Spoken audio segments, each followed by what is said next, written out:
Bonjour et bienvenue à tous sur les antennes de Telem et en direct du salon Classe Export. Vous savez qu'on est dans le cadre du grand colloque sur le forum d'influence et stratégie, sur la thématique sur les stratégies d'influence aujourd'hui et dans le monde, avec cette deuxième partie de ce grand colloque autour de l'Afrique, puisqu'on parle beaucoup du continent africain et on va essayer de comprendre avec nos invités comment la France y interagit. Faut-il changer un peu de politique par rapport à tout ça? Et comment est vue la France? Et comment est-ce qu'on peut s'améliorer finalement? Pour parler de tout ça, je vous présente Véronique Voulant-Agnani. Véronique, bonjour. Vous êtes directrice adjointe de l'Afrique au ministère des Affaires étrangères, donc sous l'égide de Laurent Fabius. Je vous présente Jean-Marc Huissou, qui est directeur du laboratoire de l'école de commerce de Grenoble, du GEM, Grenoble École de Management, c'est ça? C'est bien ça. Et de laboratoire géopolitique, et donc il nous fera un petit peu la synthèse tout à l'heure. Patrice Passy, du cabinet éponyme, qui connaît bien effectivement l'Afrique pour y interagir et donner un certain nombre de conseils. Et Yves Garçon de Silène, qui est une entreprise. Que fait ton entreprise, Yves? Société d'ingénierie électrique. Voilà, et aussi conseiller du commerce extérieur de la France. Voilà, on va commencer par vous, Véronique, parce que je pense qu'il serait bien, c'est un peu de fixer déjà la politique de la France et qu'on comprenne qu'est-ce que Laurent Fabius, et François Hollande, le président, qu'on voit peut-être à certains moments en photo derrière nous, et Laurent Fabius ont comme idée aujourd'hui de la politique du développement en Afrique, de la France en Afrique. Oui, c'est effectivement l'Afrique est effectivement un horizon majeur de notre diplomatie. C'est une priorité. Elle est rappelée régulièrement par le président de la République et par le ministre. Mais peut-être d'abord, je pourrais vous parler de la façon dont nous percevons l'Afrique, dont il faut la percevoir. Il y a plusieurs écoles dans cette vision. Il y a les afro-pessimistes, les afro-optimistes. Alors, nous ne sommes ni l'un ni l'autre. Essayons d'abord de voir de façon la plus objective possible quel est l'horizon possible de ce continent. Et puis, je vous dirai quelles sont les orientations de notre politique vis-à-vis du continent africain. Alors, tout d'abord, l'Afrique subsaharienne est extrêmement diverse, mais elle est la proie des mêmes défis à relever, finalement. Une faiblesse de l'état de droit, la corruption, un taux de fécondité élevé, des maladies endémiques, l'alphabétisation, enfin, toutes ces données qui sont communes à presque tous les États africains. Ce qui n'est pas le cas de l'Afrique non subsaharienne. Ce qui est aussi en partie le cas de l'Afrique non immédiatement subsaharienne. Je l'évoquerai un peu plus loin. L'Afrique est également le continent où la croissance démographique et économique est la plus forte. Et a été la plus forte au cours des 10 dernières années. On aura vraisemblablement 2 milliards d'habitants sur le continent africain en 2050 et on a des croissances annuelles moyennes qui sont de l'ordre de 5% sur l'ensemble du continent. C'est donc évidemment potentiellement un très gros marché pour nos entreprises. Et les conditions de l'émergence sont également réunies. Ces conditions, c'est quoi ? C'est une transformation rapide des structures économiques et sociales. C'est un continent qui réduit son endettement extérieur, qui a des excédents budgétaires historiques et des réserves de change considérables. Et c'est une Afrique qui s'équipe de plus en plus. C'est un marché pour les infrastructures considérable. Et naturellement, nous ne sommes pas les seuls à être intéressés par ce continent. Les Chinois sont les premiers investisseurs, mais d'autres pays sont également très présents. On le sait moins. L'Inde, le Brésil et dernièrement la Turquie ouvrent des marchés, ouvrent des ambassades. La Turquie est très présente sur tous les marchés africains de l'infrastructure. Sur le continent africain. Un continent qui a attiré près de 50 milliards d'investissements directs étrangers en 2013. Alors, qu'est-ce que ça veut dire? Ça veut dire qu'il y a une perte d'influence de la France en Afrique, ou est-ce que c'est simplement les autres qui sont plus présents Alors, les autres sont plus présents. Le marché est considérable. La France n'y suffirait pas de toute façon. Donc, on n'a pas à craindre la concurrence sur ce continent. D'autant que notre pays est finalement celui qui a la plus forte capacité d'influence et d'action en Afrique. On le sait peu, mais c'est un atout pour nous, un atout diplomatique, un atout économique, un atout politique que d'avoir cette considérable présence sur le continent africain. Alors, notre présence n'est pas uniforme.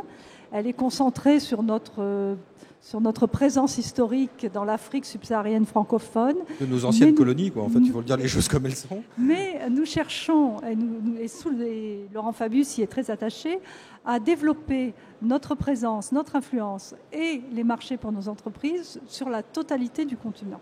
Si vous aviez à définir des priorités par rapport à certains marchés ou certains pays africains, quel type de priorité donneriez-vous soit, alors vous disiez le marché des infrastructures est un marché qu'on peut capter, ou soit sur un certain nombre de pays, est-ce que le Mali, dont on a fait un certain nombre de choses, est-ce que c'est toujours une priorité ou pas, ou est-ce qu'il faut plus se tourner vers d'autres pays? Alors, nos cibles, elles sont définies en fonction des marchés potentiels. Elles sont naturellement le Nigeria et l'Afrique du Sud, qui sont les deux marchés principaux, mais aussi des pays moins connus pour leur potentiel et pourtant où il est considérable, comme le Kenya, le Mozambique, l'Éthiopie, l'Angola. Vous voyez, ce sont des pays qui ne sont pas dans notre champ naturel d'activité. Or, ce sont des cibles parce que précisément, on a du terrain à gagner.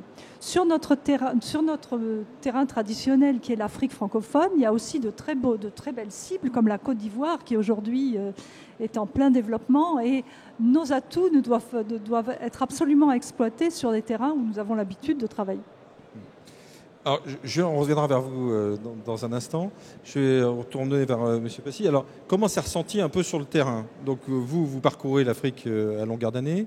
Est-ce qu'on voit une perte d'influence de la France ou est-ce que c'est simplement, je veux dire, un changement un peu de gouvernance qui fait qu'il y a plus d'autonomie de certains nombres d'États et donc moyennant quoi on abandonne souvent son parent historique, si on peut dire?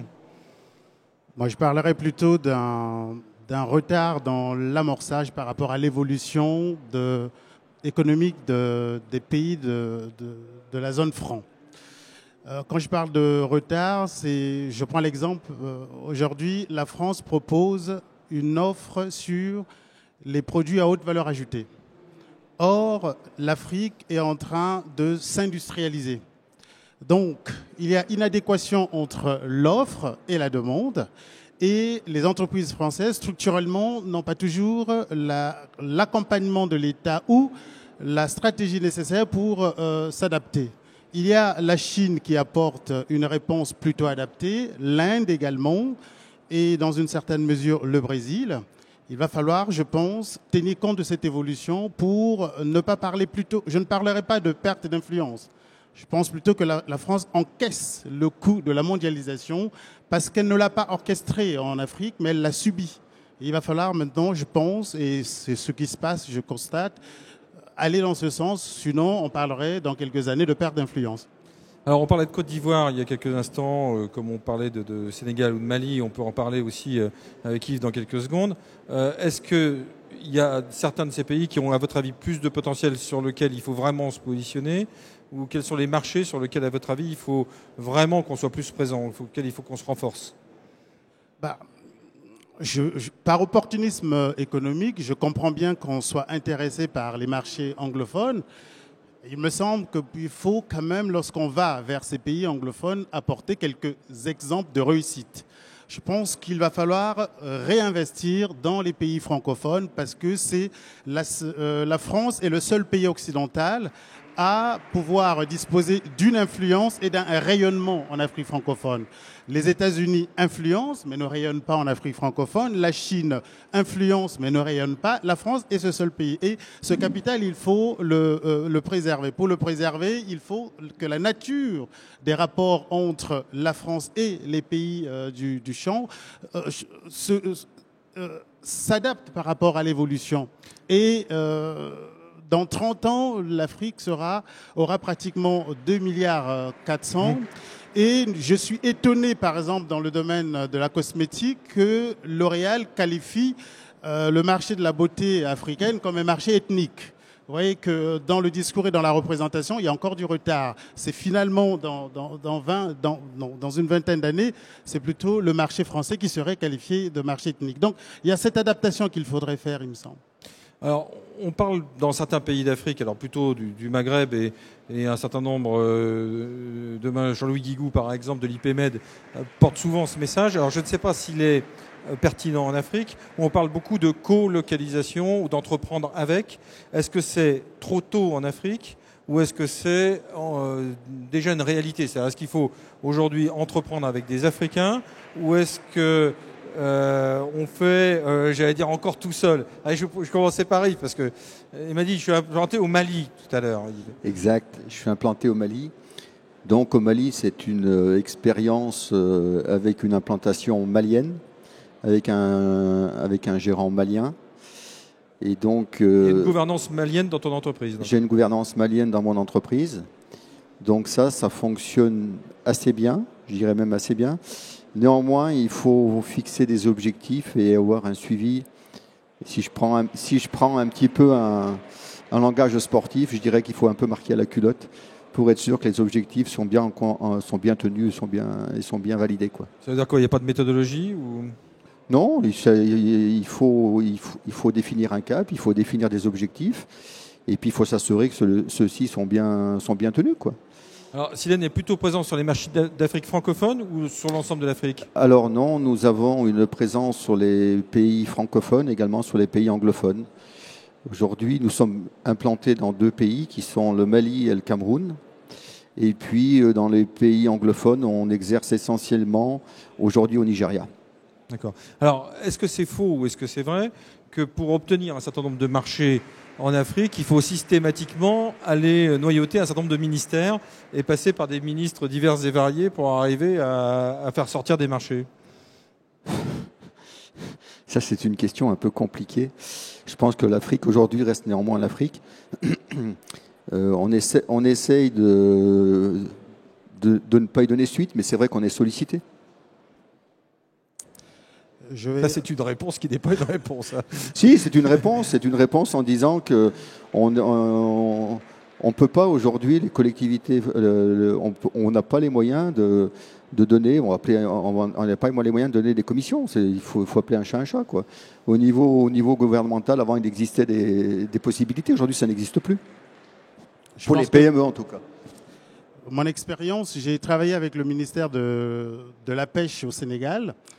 J'ai trouvé les coordonnées du ministère sur Internet. J'ai envoyé l'offre qui consistait à actualiser les compétences des coopératives des pêcheurs au Sénégal.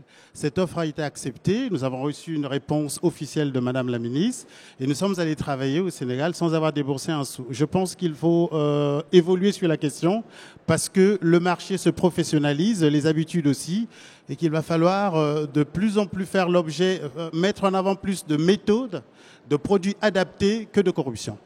C'est pas ce que j'entends toute la journée, hein, personnellement. Mais bon. Non, je pense qu'effectivement, c'est les pays, je crois que je parle du Cameroun que je connais bien, c'est un des pays les plus corrompus au monde. Hein. Il est réputé pour être un des plus corrompus au monde. Donc, il faut savoir accepter de perdre des marchés ou perdre son âme, quoi. Je crois que l'idée est là. C'est soit on accepte de rentrer dans le jeu, on peut prendre du business, soit on n'accepte pas, puis on perd certains marchés. Vous êtes souvent sollicité, Véronique Boulard-Agnani, là-dessus, pour intervenir auprès d'un certain nombre de ministères, pour un certain nombre de marchés, puisqu'on parle aujourd'hui de stratégie d'influence. Comment est-ce que vous poussez, quelle est votre stratégie pour pousser des entreprises françaises ? Alors, l'influence s'appuie sur plusieurs éléments. Et je voudrais rebondir sur ce que vous venez de dire, monsieur. Effectivement, il ne faut pas s'imaginer que l'Afrique est totalement différente du reste du monde. L'Afrique est en croissance, elle est en émergence, et ces bonnes pratiques qui se mettent en place aujourd'hui, il faut les encourager. C'est dans ce sens-là que doit évoluer le continent. Alors, notre influence, nous l'appuyons sur plusieurs éléments. D'abord, notre langue, le français, qui, dans certains pays, est un atout considérable et que nous essayons de développer aussi dans l'Afrique anglophone, qui est très demandeuse qui est très demandeuse. Le Kenya est très demandeur, l'Éthiopie est très demandeur, donc c'est un instrument d'influence, il ne faut pas le négliger. Et puis la France garde une image sur l'ensemble du continent très positive dont nous jouons. Nous avons des instituts français, nous exportons notre culture, elle est attendue et elle est appréciée. Et tout ça, ça aide les entreprises à se faire connaître sur les marchés, à l'évidence. Et puis naturellement, l'ambassadeur a ses contacts politiques et peut, lorsque c'est nécessaire, aussi aider les entreprises lorsqu'elles ont des difficultés ou pas d'ailleurs. L'ambassade va devenir, avec notre diplomatie économique, un des pôles qui seront le pôle de ralliement des entreprises qui veulent exporter sur les marchés difficiles ou les autres. Donc ce qui veut dire que l'ambassadeur, enfin, parlons clair, par exemple sur un appel d'offres qui pourrait y avoir, ou on sait quels sont à l'avance, quels sont les grands ouvrages, je veux dire, qui vont être réalisés dans un pays. D'autant plus que si on prend la Banque africaine de développement, on est aussi participant et donc bailleur de fonds. On a un administrateur à la Banque africaine de développement. Micro, ça ne fonctionne pas. Donc ce qui veut dire que ces gens-là sont capables, ou donc les ambassadeurs sont capables d'aller pousser nos entreprises, pratiquement parlant. C'est-à-dire, est-ce que vous avez une politique proactive en avertissant des entreprises comme la sienne, par exemple, dire « Ah, il va y avoir tel type de marché », ou est-ce que vous êtes passif par rapport à ça? Mais les ambassadeurs le font déjà. Ils sont déjà actifs, au moins sur les grands marchés. Ils sont déjà au courant des appels d'offres et ils répercutent sur Paris. Alors maintenant que le ministère des Affaires étrangères est également compétent en matière de commerce extérieur, ce sera plus simple. L'ambassadeur a maintenant la maîtrise de cette totale de ces politiques-là. Et évidemment, les ambassadeurs alertent, aident les entreprises, et surtout sur les marchés les plus difficiles et pour les plus grands marchés. Maintenant, c'est effectivement difficile pour un ambassadeur et son équipe de suivre l'ensemble des entreprises. Mais lorsqu'elles ont un conseil à demander ou une difficulté, il ne faut surtout pas qu'elles hésitent à faire appel à l'équipe de l'ambassade. Alors, on peut faire un tout petit point, vous me dites si c'est gênant pour vous, mais d'actualité peut-être aussi sur la position de la France, par exemple par rapport au Burkina et ce qui se passe en ce moment au Burkina Faso. Comment vous voyez les choses? Quelle est la position de la France? Et à votre avis, est-ce que c'est gênant du point de vue économique? Alors, ce qui s'est passé au Burkina Faso, c'est une transition pacifique, remarquablement menée par le peuple burkinabé. Donc, c'est une excellente... Inhabituelle. Une excellente surprise. Surprise, oui et non. En fait, nous sommes attentifs à la façon dont les choses vont se dérouler par la suite, mais le Burkina Faso s'est doté d'une charte de transition, d'un chef de la transition qui est une personnalité issue de la société civile et qui sera sans doute tout à fait à même de conduire ce pays à des élections dans l'année qui vient. Donc c'est extrêmement positif. C'est aussi regardé avec attention par d'autres pays africains qui s'engagent dans un processus électoral prochainement. Et a priori, la façon dont ça s'est passé donc extrêmement rapidement, en deux semaines de conflit de très faible intensité, ça ne devrait pas avoir de répercussions majeures sur les affaires. Mais reste à savoir comment ce gouvernement va être formé. Enfin, nous sommes pas au début du processus, oui, et pas à la fin. Oui. Vous vouliez dire quelque chose? Oui, lorsque j'entends ou je lis que la France a aidé à extirper le président Blaise Compaoré, en termes de communication, je me dis la même faute se reproduit. Il y a le peuple qui a mené un certain nombre d'actions. Ces actions ont abouti au départ du président, que une autorité du ministère des Affaires étrangères ou qu'un communiqué soit publié où on dit que la France a aidé à extirper le président Blaise Compaoré. Je dis que c'est une erreur. Oui, erreur parce que... Pourquoi il y a une erreur? On ne peut pas ne pas extirper, si on peut dire comme vous le dites, quelqu'un qu'on a soutenu pendant des années et des années. Il y a quand même une logique de politique. Non, la bonne communication en l'état actuel de la circulation de l'information serait de dire la France est aux côtés du peuple burkinabé. C'est ce qu'elle dit. C'est ce qu'elle dit au plus haut niveau de l'État. D'accord. La France est aux côtés du peuple burkinabé. Pourquoi? Parce que Je pense qu'il va falloir maintenant revitaliser l'intelligence interculturelle française en Afrique. Il y a un problème de paradigme, il y a un problème de perception. L'Afrique évolue à une vitesse qui nous échappe tous ici et qu'il va falloir tenir compte de ça parce que les choses changent. Ça fait 14 ans que nous travaillons avec l'Afrique. Nous accompagnons les entreprises tout comme nous faisons du conseil sur place. Nous constatons qu'au niveau de la superstructure, malgré le manque de cohérence institutionnelle, c'est-à-dire la gouvernance, etc., ces évolutions sont notables et tout le monde le reconnaît. Alors, je ne sais pas comment on s'est ressenti après localement, mais on a l'impression que les Chinois ont pris des positions très importantes en arrivant avec le chéquier, quoi, tout simplement, hein, parce qu'ils sont arrivés avec des possibilités de financement que nous n'avions pas, enfin que nous n'avions pas à l'époque, ou que nous ne voulions pas faire. C'est peut-être encore une autre chose. Sans micro, Yves, ça ne marche pas.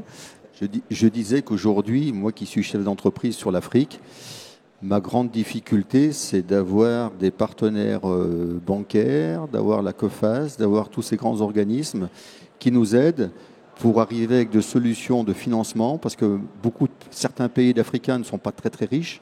Donc pour faire le business, il est vrai que nos confrères chinois, indiens arrivent avec le carnet de chèques, ils prennent du job, et pour nous c'est très très compliqué à monter. Et ça, c'est une réalité. Je vous ai bien entendu, madame, en disant que le ministère des Affaires étrangères allait nous aider. Quand on aura fini la conférence, je vais aller vous voir et je veux que vous me trouviez une solution parce que j'ai un beau projet sur le Mali que je tiens à arriver à monter. Donc, j'ai bien noté votre proposition. Alors, il y a plusieurs organismes. Hein. Il y a des crédits de la France sur l'Afrique, notamment par l'AFD, je pense. Oui, alors est-ce que je peux vous faire une réponse générale ? Le président de la République a reçu ses pairs africains en décembre de l'année dernière, en 2013, et ils ont lancé un nouveau partenariat économique Afrique-France. Et parmi les dispositions prises, il y avait le doublement de nos échanges avec l'Afrique. Et pour cela, il fallait que nous doublions nos moyens d'intervention, qui devraient passer de 20 milliards d'euros à 20 milliards d'euros sur les 5 prochaines années. Et il est prévu de mobiliser 8 milliards d'euros de garantie COFAS. 8 milliards d'euros, ça vous ira pour votre projet? Oui, mais alors, pour quand d'abord? C'est en application quand? C'est dans les 5 prochaines années. Non, mais dans les 5 prochaines années, donc réparti. Je vais répondre à madame. En fait, le problème, c'est que même si vous avez la COFAS, aujourd'hui, il faut un signe fort de gouvernement, des instances gouvernementales, pour qu'il y ait les banquiers qui nous suivent. Parce que même avec un projet COFAS, même avec une garantie COFAS, aujourd'hui, vous avez des banques françaises qui ne nous suivent pas. Aujourd'hui, moi, je vous parle de vécu. On est à la recherche de banques européennes pour nous accompagner sur des projets au Mali. Donc, parce que les banques françaises, mais avec une garantie COFAS, ne nous accompagnent pas. Ça, c'est du factuel. Est-ce que notre stratégie d'affluence n'est pas mise à mal par notre manque de moyens? C'est un peu ça que tu dis, qu'en fait, on n'a pas les moyens de nos ambitions. Plutôt un manque d'ambition qu'un manque de moyens. Parce que là, si elle ne vous accompagne pas. Là, aujourd'hui, si vous voulez, on cherche des solutions. On a une garantie COFAS. J'ai vu Colin tout à l'heure. Il m'a dit, nous, on sera capable de t'accompagner. Sauf que quand vous allez voir les partenaires bancaires, même avec une garantie COFAS, vous avez certains partenaires bancaires très présents ici sur le salon qui refusent complètement de vous accompagner sur l'Afrique noire. Vous en avez d'autres qui vous disent non, nous c'est trop risqué, c'est des pays à risque politique et qui vous accompagnent pour autant. Il y a une méconnaissance d'évolution d'image. C'est un problème d'ambition, de prise de risque des banquiers. Des banquiers, oui, tout à fait. Ouais. Il y a un problème d'image aussi vis-à-vis de la sphère financière globalement, parce que l'Afrique et les financements, ça a toujours été un problème. Hein. C'est pas nouveau. Mais apparemment, les Chinois n'ont pas ce genre de problème. J'ai un témoignage. C'est la prise de pouvoir, c'est pas pareil. Non, je crois que tout dépend de la stratégie et de la volonté politique. Les Chinois ont été contactés par un pays d'Afrique centrale pour un prêt de 9 milliards de dollars contre, moyennant l'extraction de certains minéraux dans une certaine zone. Et les négociations entre la Banque mondiale et le Fonds monétaire international ont duré pratiquement 5 ans. Ce pays est allé voir donc la Chine qui lui proposait 9 milliards à l'époque. Et il a fallu l'intervention de la Banque mondiale pour dire vous ne pouvez pas vous endetter au-delà de 3%. Bon, on ne peut pas s'endetter au-delà de 3%, donc nous acceptons ce financement chinois pour la construction des autoroutes, l'extraction des minéraux et aussi la création d'un port. Nous prenons 5 milliards. Il a fallu que Dominique Strauss-Kahn, à l'époque, se déplace dans ce pays pour négocier en disant Oui, c'est vrai que vous allez donner ces minerais aux Chinois, mais est-ce que vous pouvez nous réserver quelque chose moyennant une accession au PPTE? Voilà. Donc, je pense qu'il y a un problème de stratégie à long terme. Le déficit stratégique sur le déficit stratégique sur les aspects économiques en Afrique est réel. Il va falloir vraiment faire un effort parce que l'Afrique va vite et on a l'impression que la France économique a du mal à suivre. Je venais de parler d'une inadéquation de l'offre française par rapport aux besoins africains. L'offre française est au niveau des hautes technologies. Les demandes africaines sont basses et moyennes technologies. Très bien. Alors, je vais poser une question de néophyte qui est peut-être pas politiquement correcte, mais tant pis. L'Afrique est très riche en ressources naturelles. Donc il y a du pétrole, il y a des minerais. Si on parlait du Congo tout à l'heure, en RDC, c'est vrai qu'il y a des ressources naturelles fantastiques. Comment se fait-il qu'il n'y ait pas plus de moyens en Afrique? Parce qu'avec toutes les extractions qui se font et avec tous ces revenus, il faut bien qu'ils passent quelque part. Donc normalement, il y aurait des moyens pour la modernisation de chacun de ces pays qui soient relativement importants. Est-ce que, je vous dis, c'est pas politiquement correct, je sais comme question, mais où passe-t-il, quoi, en fait, littéralement? Je vais vous donner deux cas. Le Congo-Brazzaville, le Cameroun, le Gabon, la RDC sont des pays qui produisent du pétrole. Vous constatez malheureusement qu'il n'y a pas d'institut du pétrole. C'est un vrai problème. Vous avez par exemple les pays du bassin du Congo, le Cameroun, etc., qui ont beaucoup de forêts, ils n'ont pas d'académie du bois. Donc le transfert actuellement, je pense, la priorité dans le cadre de l'adéquation de l'offre et de la demande serait d'axer par exemple sur la formation. Parce que les cadres qui ont été formés dans les années 60, 70 et 80 vont vers la retraite et les difficultés économiques qui ont connu ces pays à travers les programmes d'ajustement structurel font qu'il y a un déficit de compétences que tout le monde reconnaît. Il va falloir maintenant, déjà, en termes de réponse française, qu'on réorganise l'offre de formation à la fois professionnelle, académique, etc. Est-ce que c'est donc un problème de génération de dirigeants? Parce qu'on le voit bien, on l'a vu dans un certain nombre de pays et on continue à le voir. Il y en a un certain nombre qui s'accrochent. On parlait de l'autre Congo et de Sassou qui en demeurant, est toujours là et bien en place dans son pays. Et réélu de façon tout à fait quasi démocratique. Après, on peut en penser ce qu'on veut. Mais donc, il y a un problème de renouvellement des générations, enfin, des gens qui sont formés. Mais pourtant, la France a une grosse action de formation, hein, il me semble, en Afrique. Hein. De partenariat avec les États africains sur la formation, oui, effectivement, c'est un des axes de notre aide au développement africain. Sur la formation en Afrique, donc ce que vous dites en résumé, c'est que ce qu'il faudrait, c'est aller former directement les jeunes fonctionnaires, en fait, mais c'est un investissement de très long terme en termes de stratégie. Non, c'est aller former directement, ce n'est plus possible parce que sur place, il y a des structures qui existent. Il y a donc il faut s'investir dans les structures sur place de formation. Il faut des partenariats de co-développement actuellement. Oui, mais on a ce type de partenariat. On a l'enseignement par Internet qui se développe. On a beaucoup de choses sur ce dossier. Oui, par Internet, Internet s'arrête dans des grandes villes. Il va falloir, je pense qu'il faut adapter l'offre. C'est ce que je dis, je n'arrête pas de dire, parce que la demande est particulière et j'ai toujours un problème avec les clients en France, c'est qu'ils ont du mal à s'adapter à une exigence. Ils veulent bien que ça soit comme d'habitude, qu'il n'y ait pas d'efforts à fournir supplémentaires, alors que le marché africain, dans sa spécificité, exige une réorganisation, restructuration, une adéquation de l'offre. Est-ce que dans votre entreprise, Yves Garçon, est-ce que c'est une organisation, l'Afrique, est-ce que c'est une organisation particulière? Est-ce que ça nécessite une habitude ou des compétences spécifiques? Ou est-ce que l'entreprise a dû devenir complètement africaine, finalement, pour fonctionner? Alors, déjà, la première chose par rapport à la formation, nous, on a fait un transfert de compétences. C'est-à-dire qu'on a fait un transfert de compétences intégral à nos ingénieurs locaux. Donc, en fait, on peut dire qu'ils sont en quasi-autonomie. Vous pouvez me dire qu'ils sont en autonomie, ils sont capables de faire des offres, de prendre des marchés, d'aller au bout de leur démarche et puis d'être autonomes de ce côté-là. Donc ce transfert de compétences, il s'est fait de différentes façons. Il s'est fait par la venue, profitant des salons qu'il y avait à ADA, notamment avec Abdoulaye, on a pris des gens de chez nous qu'on a formés en nos usines, à Chambéry. Et puis, on a dépêché des ingénieurs sur place pour former localement. Donc, cet aspect-là, transfert de compétences, a rendu notre filiale totalement autonome et indépendante. Donc, on peut dire, le constat très positif, ça veut dire qu'il y a de la compétence et que cette compétence, elle doit être utilisée à bon escient et j'allais dire, bien gérée. Il y a, pour reprendre par rapport à la région Rhône-Alpes, il y a une très belle action auquel je crois que tu participes avec ADA, avec l'association ADA et Abdoulaye Kanté, qui est cofinancée par la région, je crois. C'est exact, c'est la semaine prochaine d'ailleurs.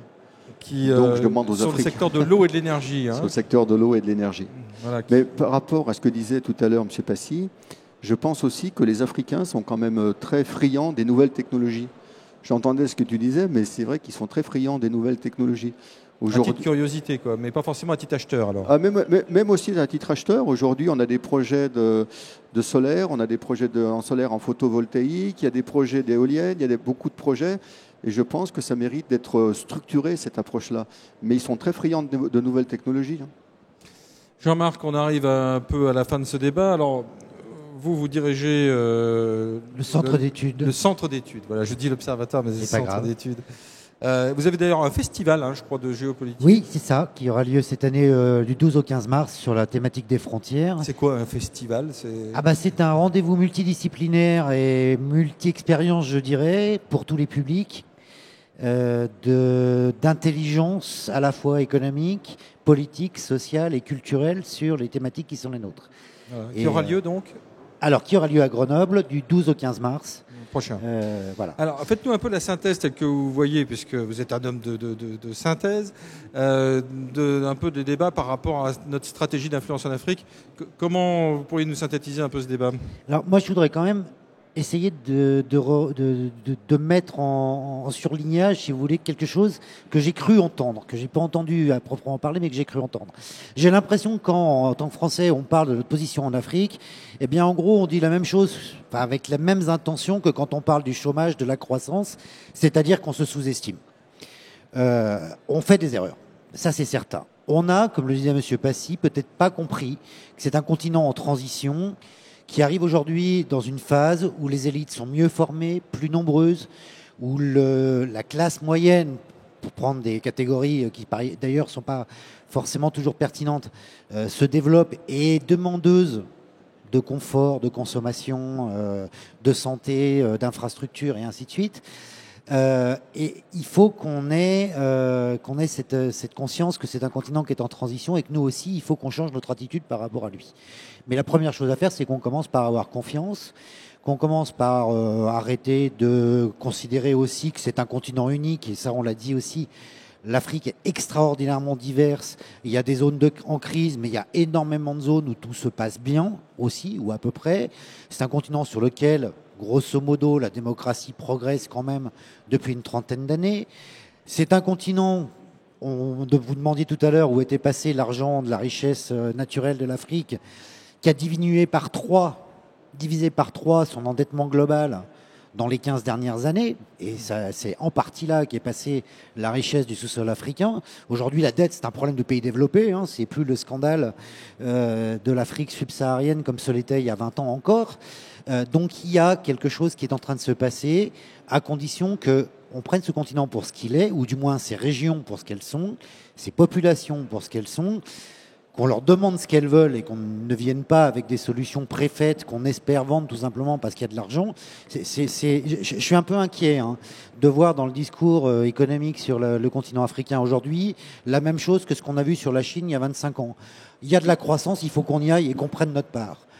C'est pas comme ça qu'il faut faire. C'est pourtant la vérité. Non, mais c'est une partie de la vérité, mais c'est pas parce qu'il y a de la croissance et qu'on va y être qu'on va prendre notre part. Ça nécessite d'autres choses. Ça nécessite une nouvelle intelligence de ce continent et de ses opportunités. Il y a un acteur dont on n'a pas parlé d'ailleurs dans l'Afrique subsaharienne qui est en train de prendre des positions, notamment bancaires, très intéressantes. Son pavillon est juste en face de moi, c'est le Maroc. Et les banques marocaines sont en train d'investir. L'influence des pays et le Maghreb est en train de jouer un rôle potentiel de pont entre l'Europe et l'Afrique subsaharienne, qu'il faut aussi apprendre à articuler et à exploiter, je crois, dans nos actions. Merci Jean-Marc, puisque effectivement c'est un très bon lien et je vous en remercie parce que demain à l'honneur sur le salon Classe Export et sur les antennes de TLM, on aura toute une grande conférence sur le Maroc qui effectivement se positionne beaucoup en porte d'entrée comme la Tunisie, comme c'est un pays stratégiquement vital, stratégiquement important avec des accords qui ont été passés nombreux. Merci Mme Boulard-Néni, on se retrouvera aussi pour un autre débat sur les antennes de TLM dans quelques minutes et sur le plateau Classe Export. À très bientôt, merci. merci.